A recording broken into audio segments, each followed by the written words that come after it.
Doctor کمال الدین نے خدا خدا کر کے 9 سال میں MBBS کا امتحان پاس کیا۔ یوں تو میڈیکل کالج کا کورس 5 سال کا ہے، مگر ہے بڑا سخت کورس۔ کمال الدین دماغ کے کچھ گنٹھل تھے۔ انہوں نے 9 سال لگ کر یہ آخری امتحان پاس کر کے اس مصیبت سے پیچھا چھڑایا۔ ڈاکٹر کمال الدین نے خدا خدا کر کے 9 سال میں MBBS کا امتحان پاس کیا۔ یوں تو میڈیکل کالج کا کورس 5 سال کا ہے، مگر ہے بڑا سخت کورس۔ کمال الدین دماغ کے کچھ گنٹھل تھے۔ انہوں نے 9 سال لگ کر یہ آخری امتحان پاس کر کے اس مصیبت سے پیچھا چھڑایا۔ اب فکر پڑی کمانے کی۔ آدمی تھے چلتے پرزے۔ سوچا کہ تاجروں کے محلے میں بڑا سا مکان کرائے پر لے کر کام شروع کیا جائے تاکہ امیر بیماروں کی آمد و رفت ہونے لگے۔ چنانچہ ایک بہت شاندار مکان کرائے پر لیا گیا۔ اسے خوب سجایا گیا، رنگ برنگی شیشیوں میں الا بلا بھر کے الماری سجا دی گئی، اور نام چارے کو اپنے چھوٹے بھائی کو کمپاؤنڈر کے طور پر رکھ لیا گیا۔ یہ مکان امیر لوگوں کے محلے میں تھا، اسی لیے نمائشی انداز میں جی لگا کر سجایا گیا تھا۔ مگر ایک کسر رہ گئی تھی، اس میں ٹیلی فون نہ تھا۔ آپ جانتے ہیں آج بڑے بڑے ڈاکٹروں کا اس کے بغیر کام نہیں چل سکتا۔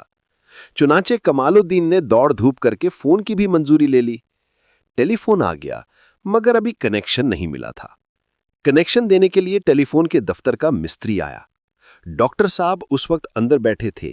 انہوں نے مستری کو اندر آتا دیکھ کر یہ گمان کر لیا کہ کوئی مریض پھنسا ہے، اس پر اپنا روب جمانا ضروری ہے۔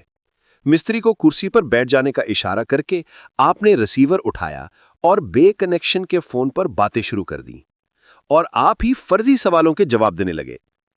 جی ہاں، میں ڈاکٹر کمال الدین ہوں اور سر ابراہیم۔ السلام علیکم نواب صاحب، میں اپنے مطب میں تھا۔ نہیں، کرنل ہاکسر بیمار ہے، انہوں نے طلب کیا تھا، ابھی وہاں سے آ رہا ہوں۔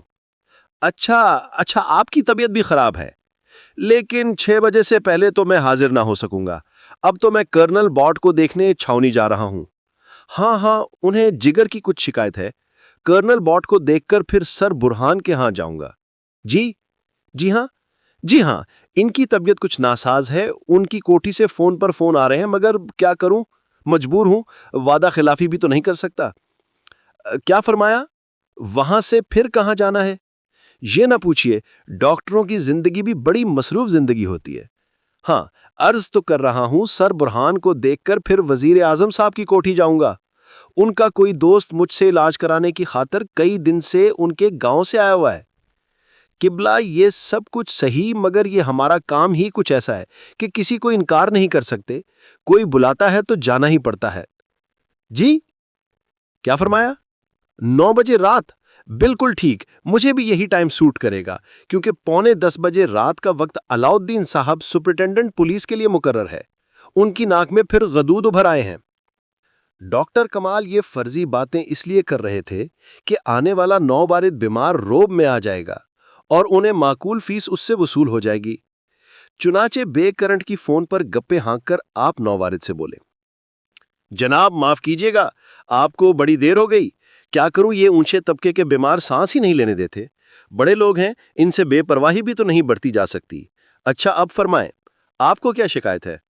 نوبارد نے جواب دیا، جناب میں خدا کے کرم سے بیمار نہیں، نہ علاج کے لیے حاضر ہوا ہوں، ٹیلی فون کے دفتر کا مستری ہوں۔